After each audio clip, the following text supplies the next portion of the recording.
Oye País, buenas noches, Oye País, yo soy Rudy González, gracias por su compañía en esta hora como cada noche aquí para pasar revista de los temas nacionales e internacionales. Hoy como un programa especial de este ciclo, con motivo del final de año, converso con un contertulio que no tiene desperdicio. José Miguel Soto Jiménez, exsecretario de las Fuerzas Armadas, un hombre de la política activa, un historiador, un hombre que conoce la idiosincrasia y la vida del dominicano y es capaz, por tanto, de hablar con mucha propiedad de lo que pasa en nuestro país y cuál es la visión que tiene República Dominicana hacia su futuro inmediato.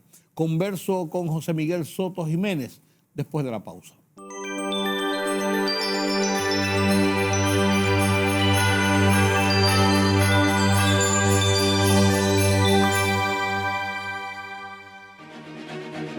El rumbo de la tarde, plural, objetivo, democrático, la verdad siempre. Con tres verdaderos profesionales del periodismo y la comunicación, Georgie Rodríguez, Juan TH y Rudy González. Los Poderosos.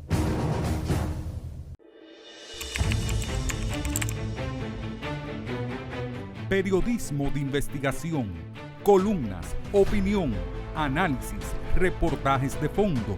Hora por hora, una completa plataforma multimedia. Periodismo con valor. Noticias horapορhora.com.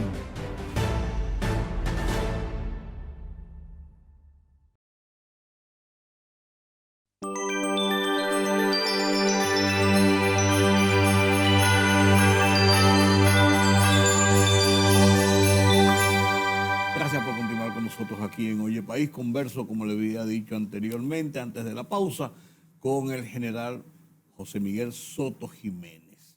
Para mí, general, vestido de civil, usted lo ve muy gallardo él, pero general. Yo lo veo siempre con su uniforme. Buenas noches, gracias por estar con nosotros. Muy buenas noches, un gran placer de encontrarme en este programa. Y lo digo más allá de cualquier formalidad, porque el hecho obliga la formalidad, ¿verdad? Una formalidad escénica, pero estar contigo, conversar contigo, a ti te consta, siempre me da una complacencia muy especial. Y entonces, en este caso, venir a tu programa, soy un habitué del programa porque... Más te cuesta. Sí, pero además de eso, expresarte un saludo muy fraternal con respecto a ti y además un saludo muy dominicanista a todo tu teleaudiencia. Gracias, José Miguel. Mira, precisamente hablando de esto, tú hablas de un saludo muy dominicanista. Hemos vivido a lo largo de este año muchas tensiones con el tema dominicanista, la fervorosidad de la patria, de la soberanía, todo esto con el tema haitiano, porque el tema haitiano siempre ha sido un tema que no es de ahora, pero tenemos ahora uno de esos picos. Sí. Yo no sé si tú lo evalúas más alto o menos alto que en otras ocasiones, pero me gustaría conocer tu visión sobre esto que está pasando con Haití y nuestra relación con República Dominicana. Mira, yo pienso que qué bien que tú lo has enfocado desde ese punto de vista, porque no hay un tema, no lo hay, un tema que cohesione más la sociedad dominicana, más allá de los partidos, de las ideologías, hasta de las creencias religiosas. El tema que más cohesiona a la sociedad dominicana es el tema haitiano, naturalmente. Eso tiene sus razones. Y sus razones tenemos que aducir y traerla medio por los cabellos por una razón que es la carga de resentimiento histórico justificado que tiene el pueblo dominicano. Sí. Nosotros estamos sufriendo las agresiones de los haitianos casi inmediatamente después de principios del siglo XIX, a raíz de su independencia. Y entonces hay una carga de resentimiento histórico, pero claro, además de eso, es que la mayoría de esas incursiones y agresiones que se hicieron al entonces territorio de la colonia española tienen características de depredación. Entonces, en el inconsciente colectivo del pueblo dominicano, nunca ha desaparecido eso. No. Nunca ha desaparecido porque recuerda, cuando se habla, y es parte de la educación formal que tú y yo recibimos, sin decir la edad, básica. Sí. Cuando se habla del degüello de Moca, las depredaciones de Desalines, de Toussaint, y esas agresiones, que Sí, son... es una historia marcada con muchos episodios. de esa Claro, naturaleza, entonces, claro. pero siempre, ojo, siempre nosotros hemos sido agredidos en esa circunstancia. Nosotros como pueblo. Bueno, pero entonces, después tenemos el caso de la dominación haitiana de 22 años. Que la gente se cree, bueno, estaban los haitianos aquí. Eso fue una dictadura. La dictadura de Boyer fue una dictadura donde en algunos momentos no se podían juntar 3 personas en el parque, en los parques públicos, porque ahí aparecía lo que se llama el hombre del cuaderno, el cahier, que de ahí viene la palabra. Cahier es cuaderno, ¿verdad? Sí. Y entonces inmediatamente iba, y usted, ¿cómo se llama? Y entonces hicieron cosas, aparte de crímenes y abusos de los derechos humanos, hicieron cosas tremendas, como fue, por ejemplo, el caso de la suspensión de la educación formal en la República Dominicana, por la que toda una generación no pudo asistir a las escuelas porque ellos la prohibieron, no solamente la secundaria, como se ha dicho, y la universitaria, sino la básica también. Entonces, en sentido general. En sentido, bueno, entonces tenemos esa carga de resentimiento histórico. Y esa carga de resentimiento histórico entonces dio, cuando se fundó la República, raíz, dio paso a la independencia y la emersión del Estado Dominicano. Que la gente también por la educación formal piensa que eso fue un evento, estoy hablando de esa carga de resentimiento, sí, que eso fue un evento donde el prócer, uno de los padres de la patria, Ramón Matías Mella, ahí en la Puerta de Misericordia, marchó a la Puerta Colón, pum, y tiró un trabucazo. Entonces iluminó la noche más alta de febrero y que ahí está la independencia. No, la independencia costó 13 años de guerra, 12 años y medio de guerra, 4 campañas militares y multitud de batallas y combates del pueblo dominicano defendiendo ese bien político de la creación de la República. Y en todos esos 12 años y medio siempre fue la agresión de los haitianos en las invasiones, tratando de cercenar, como ellos decían, la hidra de la discordia, ¿verdad? Nacional. Entonces, eso hay que saberlo, ¿verdad? Eso hay que saberlo ahora. ¿Finalizó eso ahí? No. El pueblo dominicano, entonces, para que tú veas que más allá del racismo y lo que sea, por la traición de Pedro Santana con la anexión, entonces, ¿qué dimos paso? A la guerra restauradora. Y el pueblo dominicano, ese pueblo dominicano en armas, el ejército dominicano, el pueblo dominicano en armas, mal vestido, en inferioridad numérica, como pasaba también con los haitianos, peor armados, entonces vencieron uno de los poderes más grandes de la tierra. Por eso que yo digo que al compadre Pedro Juan hay que sacarle su comida aparte y que nadie se equivoque con él, ¿verdad? Entonces, ahí acabó el asunto. Los haitianos no, los haitianos permanentemente, después de ese proceso de ganada la guerra de independencia y de haber solucionado el problema de la guerra restauradora, siempre hubo intentos. Mira, lo que pasa es que nosotros tenemos la memoria corta. Durante el gobierno, después de la muerte de Lili, en los primeros años del siglo XX, entonces, por una cosa muy parecida, no igual, a lo que está pasando ahora, el vicepresidente de la República en el gobierno de Horacio Vázquez, en el primer gobierno de Horacio Vázquez, era Moncáceres. Y entonces hubo que mandarlo a Dajabón. ¿Sabes por qué? Porque la mayoría, mucha gente del pueblo dominicano, sin recibir órdenes de nadie, fue allá a cerrar fila. No, se fue a esperar una agresión de los haitianos. Por las mismas razones, la migración ilegal, el cuatrerismo, el contrabando. Entonces, hubo un amaraco y entonces, y el gobierno, para no quedarse atrás, mandó al general, al vicepresidente, que es tomar el mando. ¿Verdad? Pero después, durante el mismo gobierno de Moncácer, muchos años después, en víspera de ser asesinado en 1911, pasó lo que se llamó el incidente del río Pedernales, que los haitianos trataron de inferir y entonces el ejército y la Guardia Nacional entonces fue y actuó y solucionó el problema. Permanentemente ha habido esos amaracos, ¿verdad?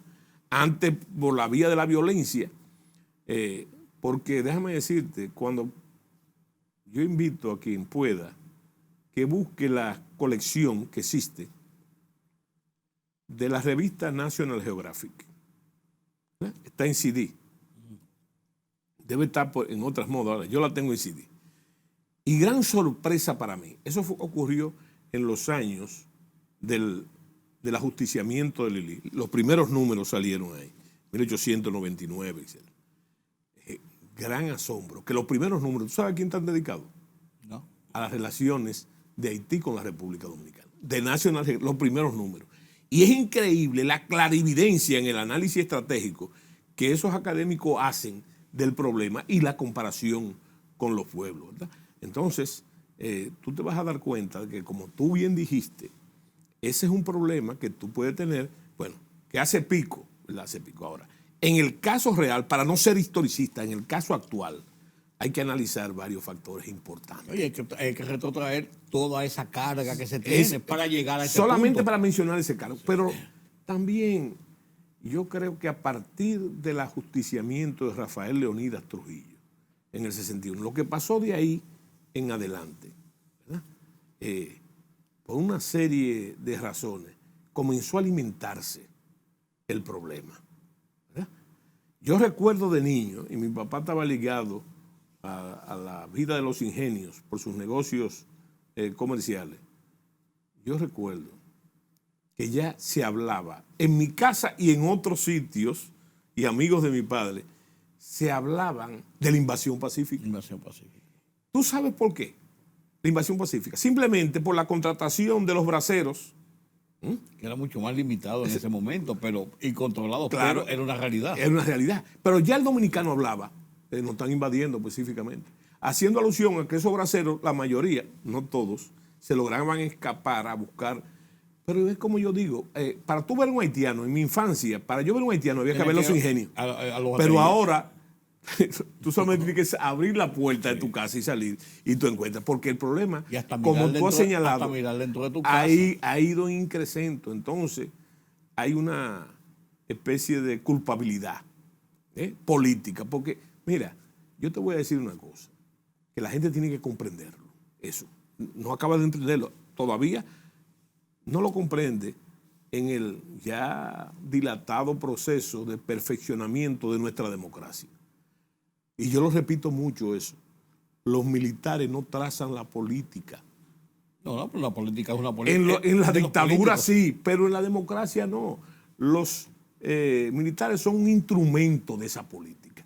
Pero eso está expresado en la Constitución, porque ¿cuáles son los atributos de las Fuerzas Armadas? Según la Constitución, dice que es una institución fundamentalmente obediente, y que en ningún caso, en ninguno, puede deliberar. Puede ser deliberante, claro. Entonces, hay que tomar en cuenta eso. Entonces, en la vida militar uno siempre dice, bueno, los méritos de las misiones que se le encomienda son de los presidentes, ¿verdad? Nuestra actitud de país frente a la situación haitiana explosiva de este último año, ¿tú crees que ha sido el resultado?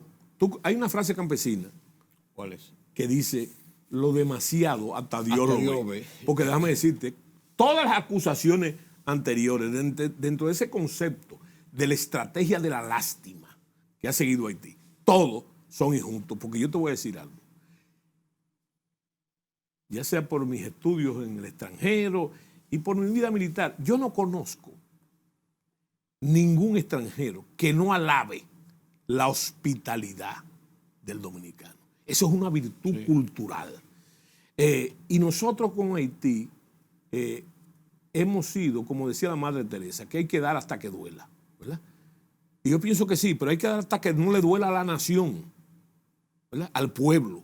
Entonces, yo pienso que eso que se ha dicho del esclavismo, del racismo, eso no corresponde a la cultura del pueblo dominicano. Es más, es injusto totalmente. Naturalmente, que tenemos una virtud ahora. ¿Cuál es? ¿Sabes cuál es? Que mientras nosotros hablamos de nuestros problemas, que estamos hablando hace tiempo, Yo recuerdo que en un libro que no te traje, que te tengo que traer, que se llama Seguridad, Defensa y Democracia, que fue el libro aquel que produjo el gran escándalo. Tú sabes que el último capítulo yo se lo dedico a la frontera y Haití. Y tú, hace 23 años, tú lees eso y tú dices, no, pero este tipo es profeta. No es profeta, fue fruto del análisis. Y entonces, lo que se veía venir. Y lo que se veía venir, ¿verdad? Y que no se tomaron. Mira, yo tengo un artículo, por cierto, en el Listín. Un artículo que yo publiqué el año del terremoto de Haití. 2010. El 18 de enero del 2010. 5 días después. Ya yo no era secretario de las Fuerzas Armadas, pero el titular decía, secretario de las Fuerzas Armadas advierte sobre la situación fronteriza. Y yo trayéndote. No, por lo que estaba pasando. Sí. ¿Y qué es lo que estaba pasando? Déjame explicarte lo que estaba pasando. Y tú tenías hoy ahí el bate en la mano de la opinión. Mira lo que estaba pasando. Resulta que el primer país que fue en atención a Haití fue la República Dominicana. Pero no solamente con palabras. No, ahí yo cito, 232 millones de pesos. ¿Verdad? Fuimos los primeros que caímos con eso. ¿Verdad? Pero aparte de eso, tú no recuerdas todas las brigadas que se mandaron, y los médicos militares que se mandaron. Tú no recuerdas también que el presidente Fernández entonces lo que hizo fue una política, primero graduales, de puertas abiertas. Porque los heridos y los hospitales dominicanos se llenaron y las clínicas de gente herida, ¿verdad? Sin problema esa de legalización. Es un asunto humanitario. Exacto. Pero después, que es lo que yo advierto en ese artículo, digo, hay que tener cuidado porque hay gente que peca en agua revuelta y la que peca en agua revuelta es la migración ilegal, el narcotráfico, el contrabando. Aprovechan esas coyunturas para... ¿Qué fue lo que pasó? Verbigracia. Oye lo que pasó. Ustedes los periodistas, que no son muy buena cosa, le preguntaron al director de migración, a la sazón, el almirante Pared Pérez, le preguntaron, ¿cuánto usted cree que han entrado al país después del terremoto en esa acción humanitaria? Y el almirante Pared dijo 500,000 haitianos. ¿Qué hizo el gobierno? Al otro día lo quitó. Lo quitó. Porque el militar al fin y experto en seguridad, él se dio cuenta que ese flujo, óyeme, ya era importante. Sí. Imagínate, eso fue en ese momento. Entonces, fíjate, todo tiene su raíz. Cuando yo te dije a ti que lo demasiado hasta Dios lo ve, pero recuerda también que en determinado momento, porque yo creo que no se debe, este es un tema que no se debe politizar. Es un tema político, pero no se debe llevar al plano partidario. Pero yo recuerdo que se dieron facilidades para el asunto de las becas universitarias. Un programa de eso, ¿verdad? Una facilidad que como quiera se desnaturalizó, ¿verdad? Entonces, yo lo que te digo es que todo tiene su raíz. Y lo que ha pasado, lo que estamos viviendo, es un desbordamiento de la migración ilegal. Es un desbordamiento. Entonces, comenzamos a decir, nos desviamos, yo me desvié, para decirte que tenemos una ventaja ahora. ¿Cuál es? Que nosotros teníamos un discurso al respecto de eso, ¿verdad? Esas voces, que entonces eran voces agoreras, nefandas, sobre el caso. Pero resulta que ahora mismo, sin ser historicista, lo que está pasando ahora es que las Bahamas los está expulsando y de mala manera. El CARICOM, que son su gente. El CARICOM, todo el Caribe, sí. Y no solamente insular, sino también en la región de la cuenca del Gran Caribe. Pero y Chile, que Brasil, le dio acogido, ¿verdad? Brasil. Y Brasil, y los colombianos, ¿verdad? A los venezolanos, con todo y solidaridad socialista, no le hable de meter haitianos. ¿Y los cubanos? Y los cubanos tampoco. Sí, los cubanos lo que metieron. Tuvieron ese problema antes que nosotros. Sí. ¿Verdad? Antes que nosotros. Entonces, barcos completos. Entonces ya su país. No somos la voz que clama en el desierto. Hay otros que lo han probado. Y verbigracia, los Estados Unidos. Sí. Que alguien me dijo Ayer, en una intervención alguien me preguntó, pero ven acá, como yo no sé por ahí, ese gesto, como comparando con nosotros, ¿verdad? Del cowboy de migración, enlazándolo, qué grave, ¿verdad? Pero el presidente pidió excusas, Biden, ¿es verdad? Pero tú no has visto los aviones fletados, devolviendo a esa gente para allá. O sea que no hay flexibilidad. Sí. Entonces, eso es una gran potencia. No habrá maltrato por flexibilidad. Claro. Y entonces, ¿y nosotros? Porque en términos reales, Rudy, te voy a decir algo, en términos reales, yo digo personalmente, yo no soy anti nada, yo no soy anti nada, yo no odio ni temo. Yo lo que soy es dominicano. Y realista. Exactamente, yo soy dominicano. Entonces, ¿qué es lo que pasa? Que ese demasiado hasta Dios lo ve. Es que esa migración haitiana se está tragando los frutos de nuestra incipiente democracia. Eso es lo que está pasando. Sí. Entonces, ¿cuáles son las aspiraciones de la democracia dominicana que nos ha costado tanto en un trayecto? ¿Qué es lo que...? Bueno, entonces nosotros necesitamos un buen sistema de salud. Clamamos por eso. Necesitamos un gran sistema, y hemos clamado por eso, de educación. ¿Verdad? Y entonces... Y así, seguridad ciudadana. Y la seguridad ciudadana. Y entonces esas son las cosas en prioridad que se está tragando esa inmigración ilegal, ¿verdad? Que se está tragando.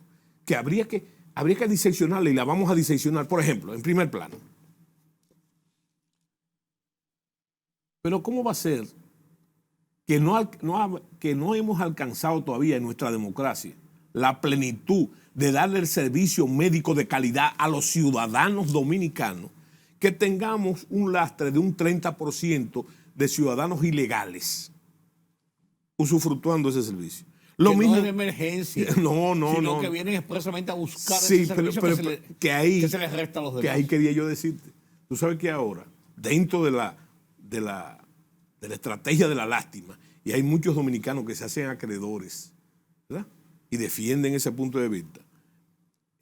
Yo me río mucho con respecto, y el asunto no es para darse risa, sino casi para llorar. Yo, con el asunto de las parturientas haitianas, que hay mafias, sí, hay mafias, pero las que traen esas mafias, las parturientas que traen esas mafias, deben representar, yo no soy bueno por la matemática, pero debe representar un 2 o 3% de las parturientas. Porque si aquí hay, ¿verdad? Como lo hay, 2 millones de haitianos, yo te pregunto a ti. 1 millón deben ser mujeres. No, yo te pregunto, esos seres humanos no paren. Sí, es lo que digo. No se relacionan. Y ahí deben haber, sí, la mayoría, sí, claro. La mayoría, porque, bueno, hay una mafia, pero ¿tú crees que hay en Haití la suficiente actividad económica, el pueblo más pobre del hemisferio occidental, para alimentar esa mafia? Sí, no. La hay. Sí, pero no en las Pero eso representa un porcentaje ínfimo del problema que tenemos cargado nosotros en los hospitales. Y como tú dices, no es simplemente las parturientas, No es simplemente las parturientas, hay que ver otras cosas. Y las idosas, las que están aquejadas de SIDA, ¿verdad? Sí. Y los que sufren las enfermedades tropicales. Hay una multiplicidad de enfermedades, sí. Claro, entonces, eso es lo que está pasando en los hoteles. Entonces, la voz de eso, ¿sabes quién es que lo sabe? Son los médicos, que se ven obligados, ¿verdad? Eso sí hay que ponerle... a dar esas atenciones. Ahora, alguien me preguntó los otros días, general, ¿y a usted no le da lástima eso? Digo, sí, me da lástima, pero me da más lástima. Y no lástima, sino rabia, furor, xenofobia me da. ¿Tú sabes cuando una de esas extranjeras ilegales le está cogiendo una cama, un lecho a una dominicana que en pleno derecho, y eso es lo que está pasando? Así es. Vamos a hacer una pausa en este punto, José Miguel, y permítanos ustedes y continuamos conversando. Qué interesante oír esa parte de la historia para ver lo que está pasando en la realidad. Todavía tenemos más aquí en Oye País después de la pausa.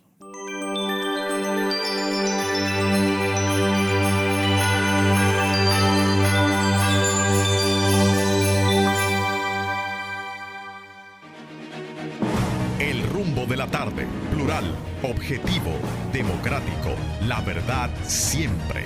Con tres verdaderos profesionales del periodismo y la comunicación, Georgie Rodríguez, Juan TH y Rudy González. Los Poderosos.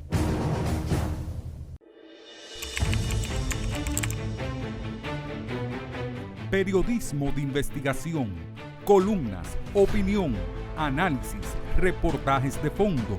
Hora por hora, una completa plataforma multimedia. Periodismo con valor. Noticias horaporhora.com.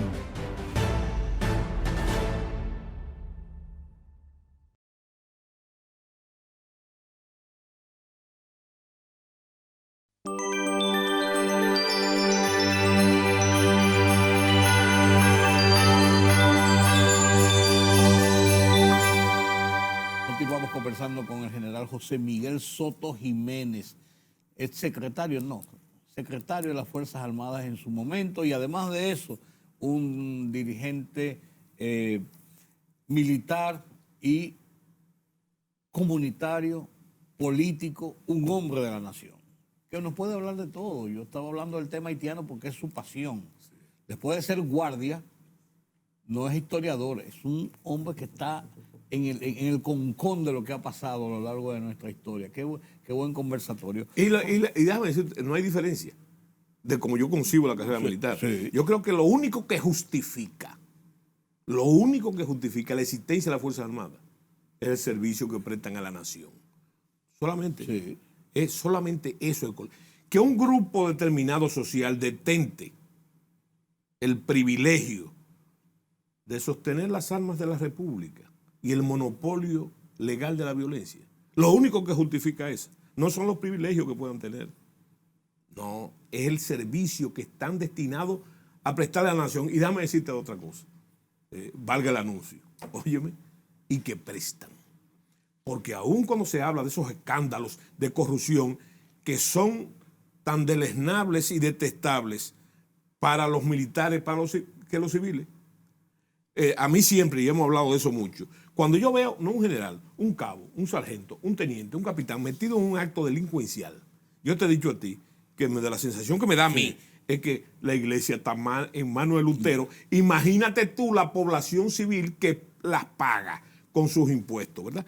Entonces yo lo que quiero, aprovecho eso para decirte, que en la gran mayoría de los casos, Rudy, y tú conoces bien el tema, tú lo conoces bien, las Fuerzas Armadas está compuesta por oficiales, clases y rasos, que en su inmensa mayoría, primero, son gente humilde, segundo, son gente honestas, íntegras y con una vocación de servicio tremenda. Principalmente eso último es así.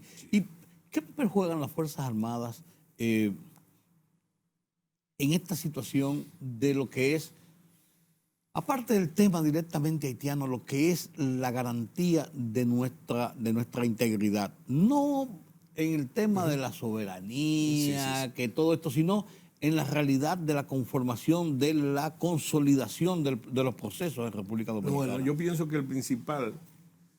Mira, las misiones de las Fuerzas Armadas están claramente tipificadas en la Constitución de la República. Eso sería una salida airosa para decirte. Pero nosotros hablamos, y cuando hablo de nosotros, estoy hablando no solamente cuando yo era general, sino como un entendido en el tema de la seguridad y defensa.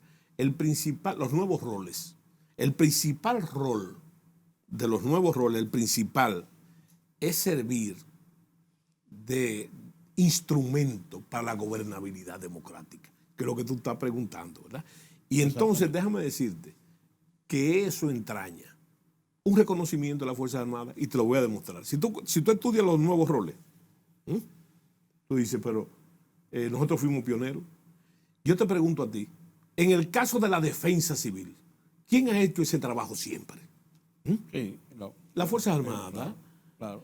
En el caso de la instrucción laboral, las escuelas vocacionales, ¿tú sabes en qué año se fundaron las escuelas vocacionales? Eso es un nuevo rol ahora. ¿Tú sabes en qué año se crearon? En el 67.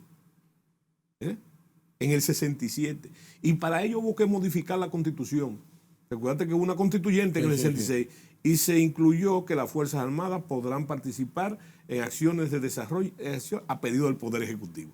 Entonces, mira, el principal centro de formación técnico-laboral del país son las Fuerzas Armadas. Yo recuerdo las escuelas laborales que estaban ahí por que están, en Sánchez Laferte. Están, hoy, ¿qué te digo una cosa? Hoy fue la graduación. Sí. Son miles de técnicos en el área laboral que se gradúan ahí. Entonces, eso es un nuevo rol. Pero vamos más allá. Hay que tener cuidado con el concepto de seguridad, en términos doctrinal, porque el concepto de seguridad es tan amplio que puede hacerse inmanejable. Por ejemplo, hay que hablar de seguridad alimentaria. Sí. Hay que hablar de seguridad sanitaria. Sanitaria. Entonces, es amplio, ¿verdad? Ahora, la principal de esas excepciones, la principal, parece una contradicción, excepción principal. La principal, ¿tú sabes cuál es? La seguridad ciudadana. Entonces yo invito a los amigos que le echen un vistazo a la primera constitución de la República, la constitución del 44. Ya ahí el legislador calcula, en su esencia, que hay dos misiones fundamentales. Lo que yo llamo las fronteras, ¿verdad? El tiempo de guerra, ¿verdad? Cuidar la frontera, cuidar el territorio, la soberanía territorial, ¿verdad? Eso. Y entonces, por otro lado, entonces, las fronteras interiores. Y las fronteras interiores, desde la primera constitución, están contempladas. No solamente para servir al despotismo de Pedro Santana, que era un general de la República, no, sino para el problema de la seguridad ciudadana. Pues si no estamos en conflicto, mucha gente piensa, ¿para qué tantos guardias, por así decirlo? Y entonces, ahí viene también el prurito aquel de que no se metan con la guardia. Con la guardia como que es un coto cerrado. Lo segundo no, pero lo primero te lo voy a responder con un famoso, con la frase del general Galva, argentino, que él decía, eso, ante ese mismo razonamiento, decía, mira, yo estoy de acuerdo contigo, pero hay un problema. Con las Fuerzas Armadas en el mundo moderno, es mejor tenerlas y no necesitarlas que necesitarlas y no tenerlas. Esa es la verdad, porque hay que ver el amplio. Mira, yo por experiencia, hay muchos presidentes que yo he conocido, siendo militar, que no todos han sido simpáticos con las Fuerzas Armadas, o que no le caen bien, o que tenían prejuicios con las Fuerzas Armadas, ¿verdad? Pero de que tienen un tiempo corto ahí, se dan cuenta de que la necesitan, pero no por eso, por lo que tú hablas de las amenazas, no, sino que son una cantera de material humano que sirve. Las Fuerzas Armadas sirven hasta para remedio. Tienen mucho más médicos de lo que necesita, tienen mucho más abogados de lo que necesita y de todo.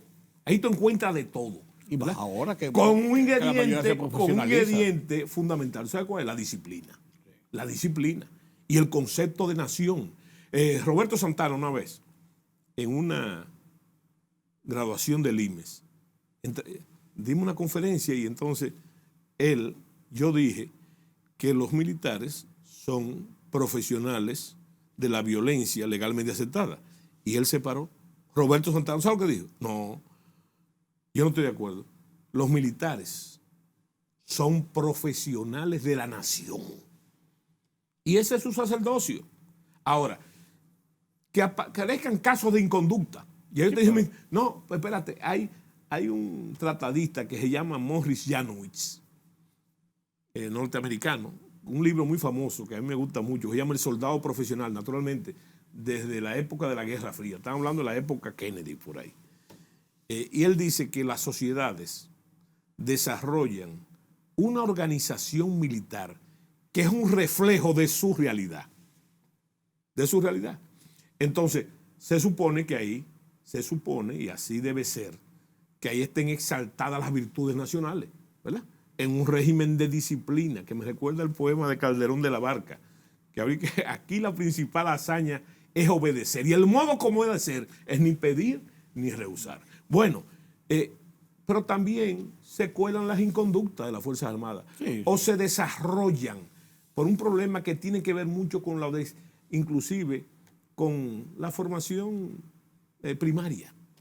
¿Tú me entiendes? Entonces, en las Fuerzas Armadas debe prevalecer esos valores, ¿verdad?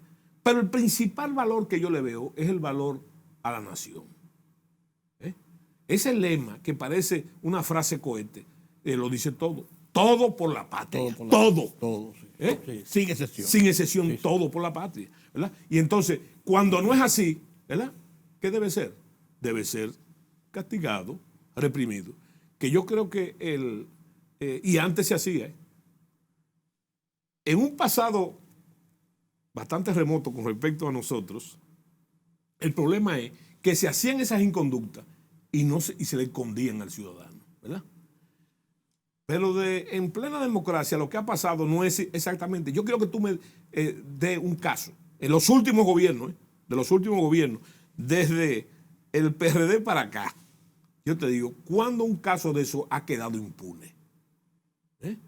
No quedó impune tampoco con el caso de Balaguer, ¿tú no te acuerdas del caso de los comedores económicos, Sí. que era una dependencia de las Fuerzas Armadas? Sí. Entonces, nadie ha podido cantar victoria, ¿verdad? Ahora, naturalmente, tú sabes que el rumor popular es el rumor popular, que es parte integral de la cultura, ¿verdad? Entonces, por lo que hablamos fuera de cámara, un general es un ícono de esos privilegios indeseados e indeseables que existían antes, ¿verdad? Y que no existen ahora. Y que cuando se tratan o se reproducen, entonces pasa lo que está pasando ahora, ¿verdad? Que están donde tienen que estar, por la presunción. Están en la justicia, ¿verdad? En la justicia, y que sea la justicia la que habla. Hay un asunto de forma. Yo pienso, eso ya sí. Yo pienso que anteriormente lo que pasaba era que las Fuerzas Armadas castigaban primero que la justicia, ¿verdad? Tiene sus propios... por los reglamentos. Sí. No en las cortes militares, sino en los reglamentos. Entonces, si usted hizo esa cosa, que la mayoría está prohibida por los reglamentos, la mayoría de eso. Entonces, ¿qué hacían las Fuerzas Armadas? ¿Lo suspendían en funciones o lo destituían? Lo sacaban de la fuerza, y entonces se lo entregaba a la justicia civil. Vaya usted a resolver. En algunos casos, estoy hablando de lo que hacían los guardias viejos. ¿Sabes lo que hacían? Lo suspendían en funciones. ¿Tú sabes por qué lo suspendían en funciones? No solamente por el asunto de la presunción, ¿no? Que el reglamento militar, y eso hay que saberlo, dice que si a usted lo condenan por un día o una hora de pena correccional, usted está automáticamente fuera de las Fuerzas Armadas. ¿Me entiendes? Como también debo decirte que la jurisdicción militar es excepcional, como se llamaba. Ahí hay mucha tela que cortar. ¿Tú sabes por qué? Porque lo que parece es al revés, ¿verdad? Se supone que si un militar comete una inconducta, va a un tribunal militar y le van a tirar la toalla. No es así. Mi experiencia me dice, y sobre todo cuando yo era ministro de las Fuerzas Armadas, secretario de las Fuerzas Armadas, ¿sabes lo que era? Tú me contaste Que los acusados, sus abogados, iban donde mí. Me dice, mire, comandante, mándeme para la justicia civil. Que yo allá resuelvo más fácil. Que yo resuelvo más fácil. ¿Por qué? Porque en la justicia militar el rigor era terrible. Entonces, ahí no había complacencia. por cualquier cosita, como diría el campesino, por cualquier cosita le metían 20 años, ¿verdad? A veces no se correspondía a la falta. Había un jefe de esos tribunales que se hizo famoso por los 20 años. Por los 20 años, ¿verdad? Entonces, no, y de ahí salieron otros. Salieron otros que eran... Que en la parte civil se hicieron famosos también. Severino, por ejemplo. Severino, Oye, para mencionarte un solo caso. Hay otros, hay otros. Hay otros. Entonces, yo lo que te digo es que hay que poner las cosas sobre. Naturalmente, en ese caso, yo quiero reiterarte a ti, a Rudy, que yo por formación, yo rechazo totalmente, ¿verdad? Esos casos, supuestos casos de inconducta, ¿verdad? Que parece ser tan obvio que no son... No son supuestos. No son supuestas. Pero yo no voy a defenderlos. En ningún caso. Primero, porque no soy abogado. ¿Ya? Y eso está en la justicia. Y segundo, ¿tú sabes por qué? Porque yo prefiero defender la Fuerza Armada. Y el daño que eso le hace a la fuerza, a la imagen de la Fuerza Armada. Porque para mucha gente, los que están sentados en ese banquillo de los acusados son las Fuerzas Armadas. Sí. Entonces, son los guardias. Sí, son los guardias. Entonces, la frase que dijiste, lo último, de que cuidado con los guardias. ¿Qué cuidado con los guardias de qué? Claro. El guardia no es más que un ciudadano en uniforme. Sale de la Disciplinado. población civil y retorna a la población civil. Indefectiblemente, como dice el campesino, nadie nace para semilla. Así es. Ni la guardia dura para siempre. José Miguel, como un hombre del país, como un hombre que conoce la historia y hay esa frase famosa de Napoleón que se atribuye a Napoleón, pues no se sabe finalmente de quién es, de que la historia hay que conocerla para no hay que conocer su pasado para no repetirlo. ¿Qué visión tú tienes en este momento de cara al futuro inmediato de República Dominicana en medio de todas estas crisis de pandemia, situación económica, consolidación todos los días de una u otra forma de un proceso de libertades, de convivencia? Mira, yo creo que la pregunta viene como anillo al dedo para decirte que yo soy optimista. Pero no porque tengo ese espíritu optimista, ¿no? Sino porque, como tú dices, precisamente, soy un aficionado de la historia. Y eso me ha llevado a conocer el pueblo dominicano, en el cual yo confío plenamente, ¿verdad? Porque conozco su historia. Por ejemplo, déjame, dentro de esta barunta de cosas que se dicen, hay que aclarar cosas. Nunca tuvimos más cerca de una guerra con Haití que en el gobierno del profesor Juan Bosch. El profesor Juan Bosch. Sí. ¿Quién duda del civilismo del profesor Juan Bosch? ¿Verdad? Y su espíritu democrático. Sin embargo, recuerda que tirotearon la embajada dominicana. Sí, claro, y Juan Bosch, ¿verdad?, movilizó todas las unidades de combate de la Fuerza Armada, entre ellos. A la frontera. ¿Tú sabes ahí estaba Ramiro Mato? ¿Sabes quién estaba ahí también? Fernández Domínguez. Sí. Y una serie de que serían figuras descollantes después, pero estuvieron ahí. Y tú sabes por qué no fuimos a una guerra, porque rápidamente el gobierno haitiano botó el aceite y llamó a la conciliación. Se ha hablado mucho también, y yo creo que en las raíces del tiroteo eso está el famoso caso aquel Cantave. El Cantave. Sí, claro. Pero óyeme, no se puede analizar lo que no pasó. Sí. ¿Verdad? Sí, lo que pasó fue lo que te estoy diciendo. El hecho fue... Exactamente. Claro. Entonces, yo te digo que soy optimista. Y yo creo, la gente dice, no, eso es Soto con tremendismo. Yo pienso que las medidas que ha tomado el presidente de la República son pertinentes. Son pertinentes. Y está siguiendo una agenda que en el plano estratégico, ¿verdad?, yo te puedo mencionar 5 o 6 eventos que corresponden a esa agenda, ¿verdad? Cuando yo digo que hay que endurecer las medidas, si el presidente me diera una recomendación, que no me la ha pedido, ¿verdad?, pero yo se la digo, hay que endurecerla, ¿verdad? Pero no como se ha dicho por el espíritu de ese que se despacha la frase, es un nacionalista de hojalata, de patriotero. ¿Tú sabes por qué? Porque están dando resultados las medidas. Sí. Hoy mismo, ya soltaron. Hoy mismo, no hace 2 días, soltaron los dominicanos que estaban secuestrados.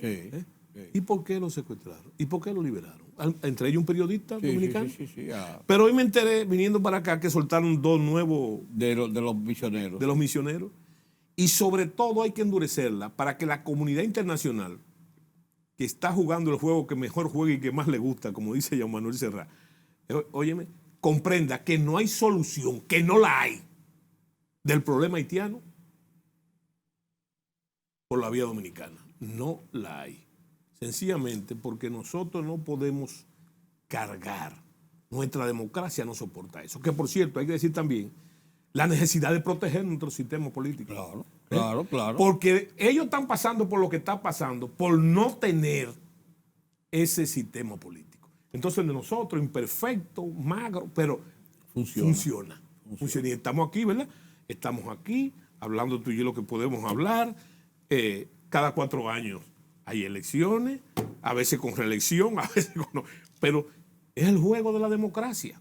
Entonces, eso, más lo bueno, hay que protegerlo. ¿Y cuál es el gran beneficiario? Es el pueblo, la sociedad dominicana. El pueblo dominicano. Hay mucha gente que no le gusta el nombre de pueblo porque dicen, eso es una abstracción.